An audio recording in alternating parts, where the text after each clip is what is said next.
एक शमी का पौधा ऐसा होता है जो योनियों में, वृक्ष की योनि में अंतिम योनि पर लाकर रुक जाता है। कौन सा? शमी। इसलिए पंचदशमी पंच शनि पूजन की महत्वता होती है। क्यों कहा जाता है कि अगर कोई आपको ज्यादा परेशान कर रहा है, बहुत टेंशन दे रहा है, बहुत ज्यादा अगर वो इतना हताश हो गए कि आपने सोच लिया आपको मर जाऊं तो अच्छा है, इसका नाम लिख जाऊं, ये सब चीज करने से अच्छा है 5 दशमी। दशमी जानते हो? 5 दशमी, कोई सी भी 5 दशमी आप चुन लीजिए, परंतु वो दशमी अमावस्या के पहले वाली नहीं होना चाहिए, वो पूर्णिमा के पहले वाली दशमी।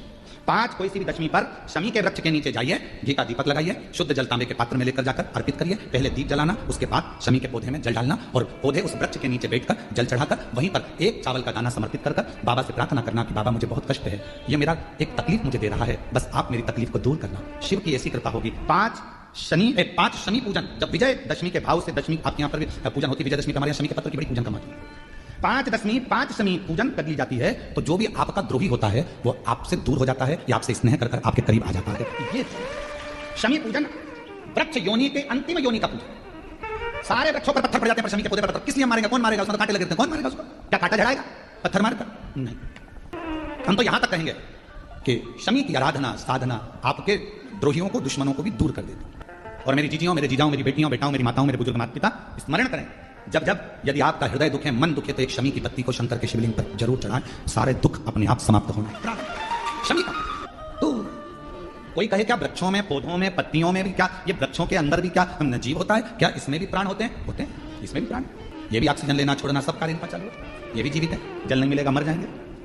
अगर भगवान भूताधिपति भगवान शंकर का स्मरण कर पंचाक्षर मंत्र का स्मरण कर अगर आप पूजन में बैठ रहे हैं, लक्ष्मी पूजन कर रहे हैं, तो ये पक्का है अगर हमसे कुछ त्रुटि हो भी गई तो भगवान भोलेनाथ उसको क्षमा कर देंगे।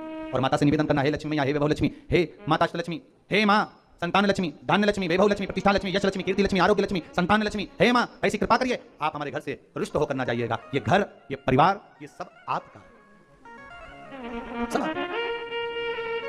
ये किसी दूसरे का नहीं। माँ पूजन करते समय माता लक्ष्मी से जरूर कहें, माँ 4 साल हो गए, 2 साल हो गए, ये 2 वर्ष, माँ हो सकता है आप हमसे रुष्ट हो गई हो, पर आज क्षमा मांगकर अपने घर में आप प्रवेश करिए। माँ आइए हमारे घर में, आप पधारिए। महाराज कितना सुंदर संवाद है। एक साहूकार की बेटी, साहूकार की पुत्री पीपल के वृक्ष के नीचे, बेलपत्री के वृक्ष के नीचे, आंवले के वृक्ष के नीचे प्रत्येक अमावस्या को दीप लगाने जाती थी। उसका नियम था। साहूकार की पुत्री प्रत्येक अमावस्या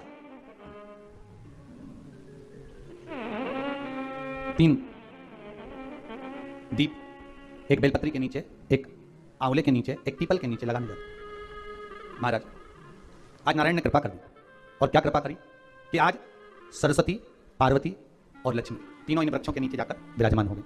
पार्वती मैया तो पहले से ही बेलपत्री के नीचे है, स्वयं सरस्वती मैया, लक्ष्मी मैया आंवले और पीपल के नीचे विराजमान हो गए।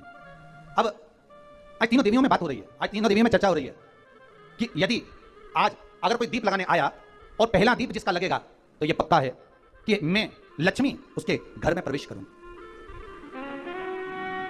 सरस्वती जी बोली, जो पहले बार दीप लगाने के लिए प्रथम में आएगा मैं उससे अपनी सहेली बना लूंगी, उसको अपनी मित्र बना लूंगी। पार्वती जी बोली, जो प्रथम दीप लगाने आएगा, पार्वती जी कहती हैं मैं भगवान शिव से कहकर उनका कल्याण करवा दूंगी। अब ये साहूकार की बेटी, वो साहूकार जो कहने का तो साहूकार था, धन पूर्व में बहुत था, पर अब इसके पास में कुछ भी नहीं बचा था।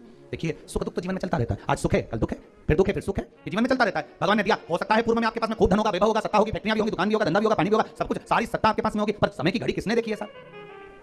कौन देखा घड़ी को? कौन देखा पल?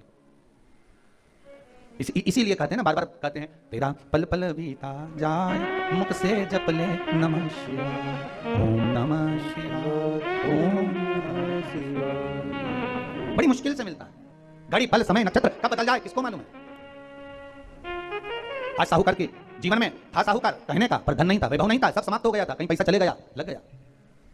महाराज बेटी ने वही दीप तैयार करे, दीपावली की अमावस्या नहीं थी, पर दूसरी जो अमावस्या थी उस अमावस्या पर उसने दीप लगाया। जैसे दीप लगाया 3 देवियों ने आवाज लगाई, अरे सखी सुनो तो। साहूकार की बेटी बोली, किसकी आवाज आ रही है? अरे सखी सुनो तो। सखी ने कहा, क्या बात है? आवाज आई, 3 सुंदर स्त्रियां बड़ी सुंदर युवती बनकर, सुंदर आभूषण वस्त्र पहनकर बैठी हुई थी। एक ही जगह पर तीनों बैठी हुई हैं।